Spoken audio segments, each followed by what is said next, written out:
Hello students, आज की class में हम देखेंगे segment of a circle and it's area, है ना। देखेंगे कि सर्कल का सेगमेंट होता क्या है और फिर उसका एरिया निकालने के लिए जो फॉर्मूला हम लोग इसी वीडियो में फाइंड करने वाले हैं। ठीक है, तो चलिए मैं यहाँ पर एक सर्कल ले लेता हूँ।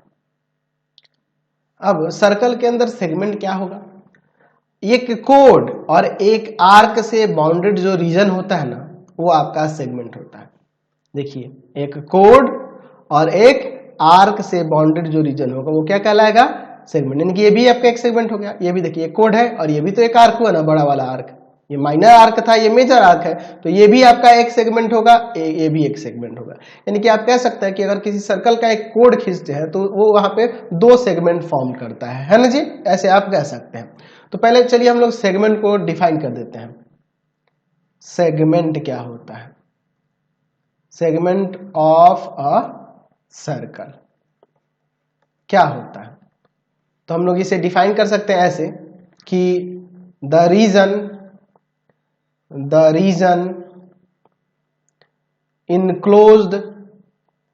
Enclosed by an arc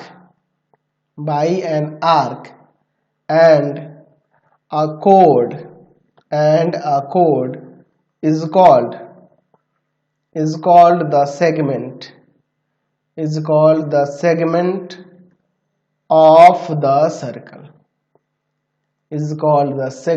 of the circle यानी कि ये भी आपका सेगमेंट हो गया, ये भी आपका सेगमेंट। अब ये इसमें देख रहे हैं कि एक छोटा सा सेगमेंट दिख रहा है, एक बड़ा सेगमेंट दिख रहा है। तो जो छोटा सेगमेंट दिख रहा है इसको कह देंगे माइनर सेगमेंट।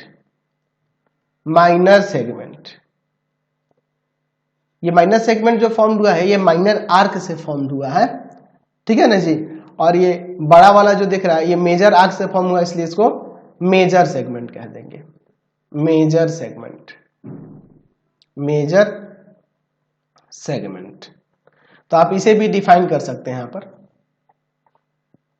माइनर सेगमेंट क्या होगा, माइनर सेगमेंट और मेजर सेगमेंट, इसको डिफाइन कर सकते हैं। यहां पे लिख सकते हैं कि if the boundary of a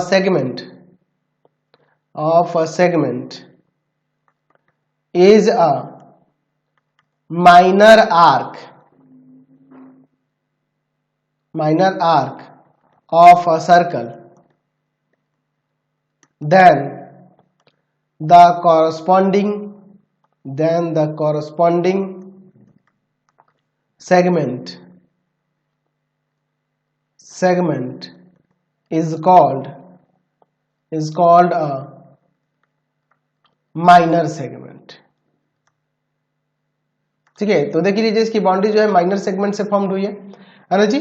minor arc है, सॉरी, और माइनर आर्क है इसलिए ये माइनर सेगमेंट हो जाएगा। मेजर सेगमेंट क्या हो जाएगा, मेजर सेगमेंट, तो इसको भी आप ऐसे ही डिफाइन कर सकते हैं कि अगर बाउंड्री आपकी मेजर आर्क से फॉर्म्ड हुई हो, लिख सकते हैं यहाँ पे, लिख सकते हैं कि ए सेगमेंट, या ऐसे भी शॉर्ट में मैं लिख देता हूं, ए सेगमेंट कॉरस्पॉन्डिंग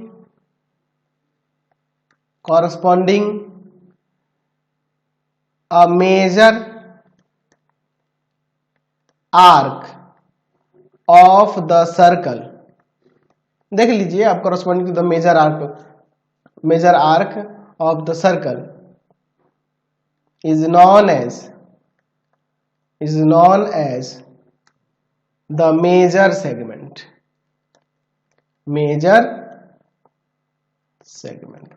क्लियर हो गया मेजर सेगमेंट क्या होता है। अब चलिए हम लोग इसके एरिया के बारे में देखते हैं। चलिए, तो मैं यहाँ पे हेडिंग देता हूं, area of a segment of a circle, है ना। एरिया क्या होगा सेगमेंट का, किसी सर्कल के सेगमेंट का एरिया क्या होगा उसको देखते हैं।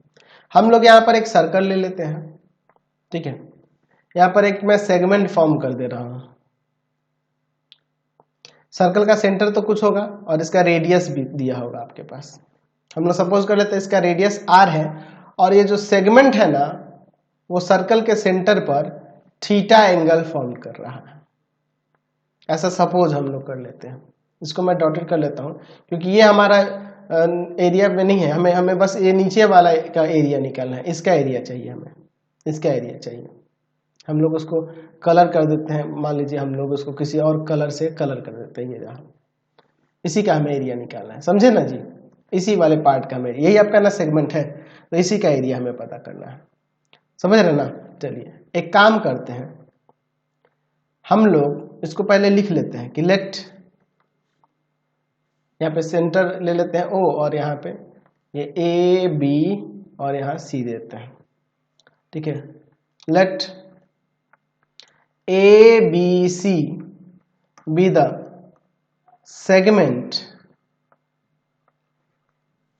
segment of a circle with radius r and angle formed by the segment at the center of circle b theta, ठीक है। अब देखिए, अब हम लोग क्या करते हैं कि यहां से इस पे परपेंडिकुलर गिरा देते हैं। यहां से हम लोग जानते हैं कि जब ये परपेंडिकुलर इस पे लाएंगे, इस परपेंडिकुलर को यहाँ पे कोई पॉइंट दे देते हैं, मान लीजिए यहाँ पे इसका पॉइंट यहाँ पे देते हैं P, यहाँ पे कंस्ट्रक्शन किया है, कंस्ट्रक्शन में क्या लिख देंगे यहाँ पे कि OP परपेंडिकुलर AB हमने ड्रॉ किया है। तो जब ये परपेंडिकुलर ड्रॉ किए हैं तो ये हम लोग जानते हैं कि जो हम लोग ड्रॉ करते हैं, ये क्या कहते हैं, ये क्या है आपका कोड है, कोड पे जो परपेंडिकुलर ड्रॉ करते हैं सर्कल के सेंटर से, तो वो इक्वल उसको डिवाइड करता है और एंगल को भी बाइसेक्ट हो जाता है। तो इधर वाला एंगल θ/2 हो जाएगा और इधर वाला एंगल θ/2 होगा। अब इसका आगे देखते हैं इसका सॉल्यूशन। यहाँ पे OP परपेंडिकुलर है AB, then OP is the bisector of angle AOB and chord AB, दोनों का बाइसेक्टर होगा, कोड AB, समझ गए ना। चलिए, तो इसका मतलब कि यहाँ अगर AP की बात करेंगे तो वो AB का हाफ हो जाएगा, या फिर AB जो होगा 2 टाइम्स होगा AP का। अच्छा, और देखते हैं यहाँ पर एंगल AOP जो होगा, एंगल AOP, ये वाला एंगल AOP हाफ हो जाएगा थीटा का, यानी कि आप θ/2 भी लिख सकते हैं। एंगल AOP का हाफ होगा ना जी बाइसेक्टर होने का। अब देखिए, अब आते हैं इन ट्रायंगल AOP, इस वाले ट्रायंगल में अगर हम लोग ये एंगल लेते हैं तो ये आपका परपेंडिकुलर है ना जी, और ये हाइपोटेनस होगा, ठीक है। तो यहाँ पर अगर हम लोग साइन थीटा लगा देते हैं, यानी θ/2, तो क्या हो जाएगा, साइन θ/2 के लिए परपेंडिकुलर AP और बाई में हाइपोटेनस आपका OA, यानी हम लोग लिख सकते हैं साइन θ/2 इक्वल टू में AP बाई में R, यानी कि AP इक्वल टू में आ जाएगा R साइन θ/2। चलिए, अच्छा, उसी तरह से अगर हम लोग cos θ/2 लगा दें तो बेस हो जाएगा आपका OP और बाई में हाइपोटेनस OA, तो cos θ/2 इक्वल टू में OP बाई में R, यानी कि OP इक्वल टू में हो जाएगा R cos θ। चलिए, अब इसके बाद हम लोग आगे इसमें देखते हैं क्या होता है, ठीक है। चलिए, अब इसके बाद देखिए, चलिए अब इसके बाद हम लोग आगे यहाँ पर देखते हैं। हम लोग अगर हम लोग बात करें AB के वैल्यू की, तो वो 2 टाइम्स AP का था ना जी, तो 2 इंटू में AP का वैल्यू क्या है, R साइन θ/2। अब देखिए, हमें क्या निकालना है, एरिया ऑफ सेगमेंट ABC क्या होगा, तो हम लोग लिख सकते हैं area of sector OACB minus, देख लो OACB, इसमें से minus area of triangle O A B, इस ओ ए बी का एरिया अगर सब्ट्रैक्ट कर देंगे तो हमारा इसी का ना बच जाएगा। एरिया ऑफ सेक्टर के लिए क्या हो जाएगा, थीटा बाई में 360 degree pi r square, radius आ रही है, और इस ट्रायंगल का एरिया 1/2 बेस, बेस आपका ए बी और ये आपका ओ पी। चलिए अब इसके बाद रखते हैं थीटा बाई में 360, थीटा बाई में 360 degree pi r square minus 1/2, A B का वैल्यू क्या है 2r साइन थीटा बाई 2, और ओपी का वैल्यू क्या है, ओपी का वैल्यू हमने ऊपर निकाला है r cos थीटा बाई 2, यहाँ देखिए कॉर्नर पे। चलिए अब इसके बाद हम लोग आगे देखते हैं। यहां से अब देखा जाए तो क्या कॉमन होगा जी, आर स्क्वायर कॉमन हो सकता है कि नहीं, आर स्क्वायर कॉमन हो जाएगा। तो यहाँ पे देखिए pi theta by 360 degree minus, यहाँ देखिए 2 से 2 कट कर देते हैं, sine theta by 2 cos theta by 2 r square. यही आपका फॉर्मूला हो जाएगा एरिया ऑफ सेक्टर के लिए, एरिया ऑफ सेगमेंट के लिए, एरिया ऑफ सेगमेंट एबीसी के लिए हो गया।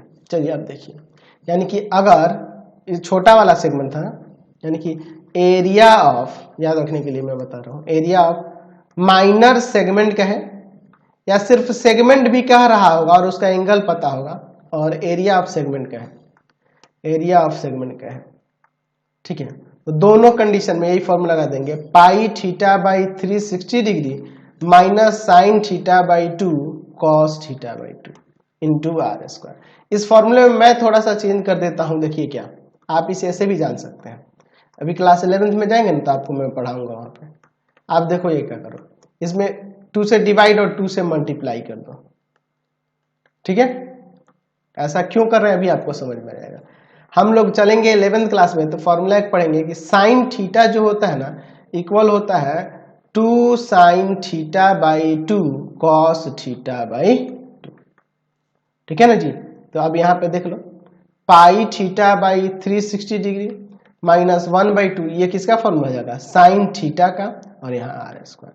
तो ये भी यूज कर सकते हैं, लेकिन हम लोग अधिकतर यही यूज करेंगे क्योंकि क्वेश्चन में कभी कभी ना थीटा का वैल्यू 120 डिग्री दे देगा, तो 120 देगा, तो यहाँ साइन 120 का वैल्यू आप क्लास 10th में नहीं पढ़े हैं, वो क्लास 11th में ही पढ़ेंगे, इसलिए हम लोग यही वाला फॉर्मूला यूज करेंगे, ठीक है। तो एरिया ऑफ ये सेगमेंट का है या माइनर सेगमेंट का है, अच्छा मेजर का कह देगा, तब एरिया ऑफ मेजर सेगमेंट कह देगा। तो देखिए अगर मेजर सेगमेंट की बात कर दिया तो आप चाहो तो क्या कर सकते हो, इस पूरे सर्कल के एरिया में से ये माइनर सेगमेंट घटा देंगे तो मेजर सेगमेंट का आ जाएगा। तो हम लोग लिख सकते हैं यहां पर क्या, area of circle minus area of minor segment, या फिर एक और काम कर सकते हैं, देखिए माइनर के मेजर सेगमेंट के लिए क्या हो जाएगा, हम लोग area of circle pi r square और माइनस में रख दो pi theta by 360 minus sine theta by 2 cos theta by 2 into में आर स्क्वायर। आर स्क्वायर को शुरू में भी ले सकते हैं, कोई दिक्कत नहीं है, देखने वाले हैं। आपको हमारे 3 चैनलों को सब्सक्राइब करना होगा। पहला है path finder classes Chhapra, path finder classes Chhapra. दूसरा है आपके पास भारती भवन रविकांत सर, रविकांत सर, और तीसरा चैनल है Ravikant sir RD Sharma solution, RD Sharma solution. तीनों चैनल को सब्सक्राइब कर लेंगे। इससे रिलेटेड वीडियो के लिए सीधे डिस्क्रिप्शन में, इससे रिलेटेड नोट्स के लिए गूगल पे जाकर सर्च करेंगे www.ravikantsir.in, ravikantsir.in, और यहाँ जाकर आप सभी क्लासेस के नोट्स, उनके पीडीएफ को डाउनलोड कर सकते हैं, पढ़ सकते हैं। इंस्टाग्राम और फेसबुक पे जाकर पाथफाइंडर क्लासेस छपरा को लाइक एंड फॉलो करना नहीं भूलेंगे। Thanks for watching the video. Comment करके जरूर बताया करें कि हमारे चैनल के वीडियोज आप सभी को कैसे लगते हैं। Thanks for watching.